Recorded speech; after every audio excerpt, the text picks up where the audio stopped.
Hello everyone, this is me again, Sylvia Leon. It feels surreal to be back here in my alma mater, SNES. It's my sincerest gratitude to be one of your motivational speaker today and to witness those graduates and also the Boy Scout, because me myself, I'm one of the Girl Scout before. And we are the one who's doing that. But now, I'm witnessing it. It's 23 years ago. It's so nice to be back. I miss my alma mater. I miss my school so much. I miss the teacher, the place, and everyone. I miss my advisor, Ma'am Quintana, and Ma'am Navarrete, si Juliet, si Tatay. Yeah, that's my husband there, Abel. That's me, and that's all the teachers. And that's my nana, and my daddy is beside me, that he's sleeping.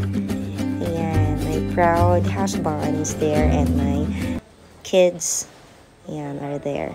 Thank you very much. Good morning everyone. So, I feel so touched. Napakagandang introduction. Thank you, ma'am. Ladies and gentlemen, faculty members, parents, and most importantly, the incredible graduating class of 6th grade students.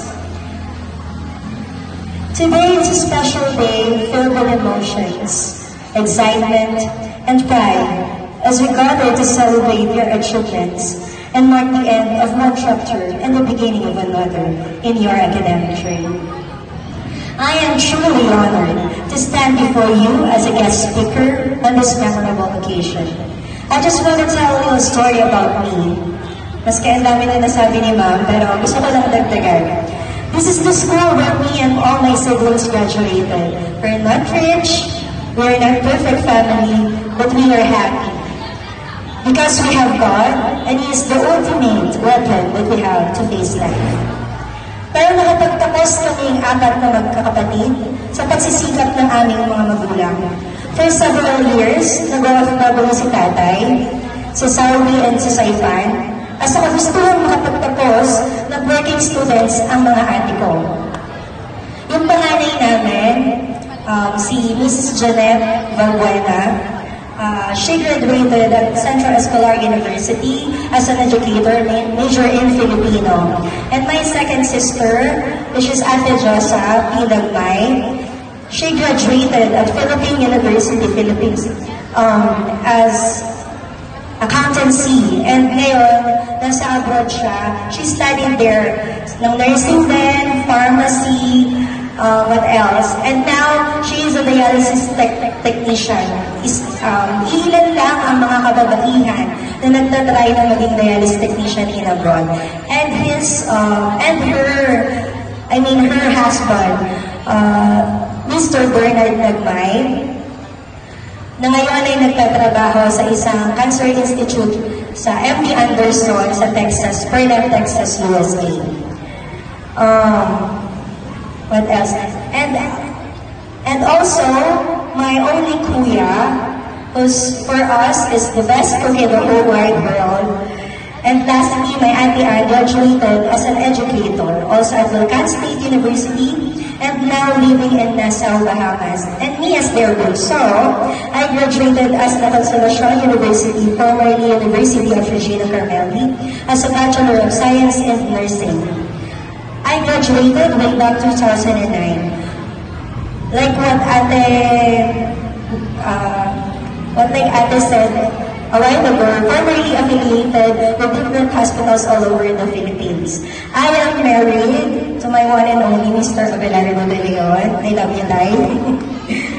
And we have 2 children. My eldest is Ate Bea, and she's in grade 4 at Bright Sparks Multiple Intelligence Incorporated at Victory Malolos, and our son Travis Isaiah, who's 4 years of age and is now to study to this coming school year. And now all the hard work in studying paid off because we have our own family now and business ventures to handle. Kaya ang kahirapan ay di sagabal sa taong may gustong maabot sa buhay. Remember, success is a journey and not a destination. It's about continuous growth, self-improvement, and self-fulfilling your potential. By incorporating these keys into your life, You can increase your chances of achieving your goals and living a successful and fulfilling life. To the graduates, my dear graduates, I want you to take a moment to reflect on all the hard work, dedication, and perseverance that have brought you to this point. Each one of you has shown tremendous growth, determination, and a willingness to learn during your time here. It's important to acknowledge and celebrate how far you have come. As you move forward into the next phase of your education, remember that the skills and knowledge you have acquired here will serve as a strong foundation for your future success. Embrace new challenges with courage, curiosity, and an open mind. For these true facing challenges that we grow and learn more about ourselves. May gusto lang akong i-share sa inyo na teaching na nabasa ko lang din somewhere. Alam niyo yung grapes? Alam? Yes? Uubas? Opo. Ayun. Salamat sa isang nakikinig. Hindi, lahat naman kayo nakikinig.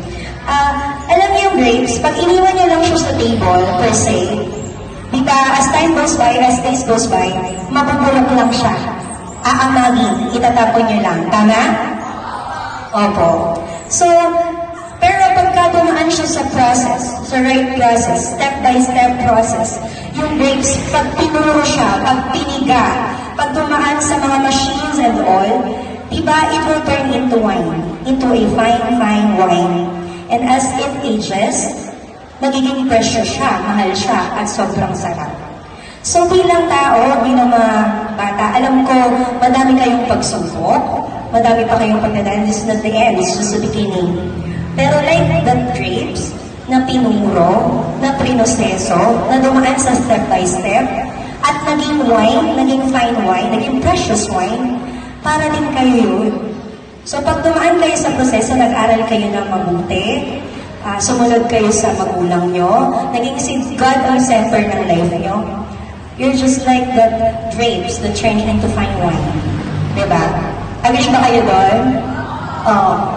So, as we continue, always remember the importance of kindness, empathy, and respect towards others. It is important.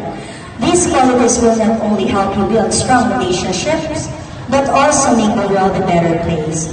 Be kind to one another, support your friends, and never underestimate the power of simple act of kindness. In everything you do it for the glory of the Lord. Set goals for yourselves. Dream big and never be afraid to pursue your passion. Naalala ko noon, sinampit ng aking kapatid, yung pangalawang ate ko, for me to write all my goals.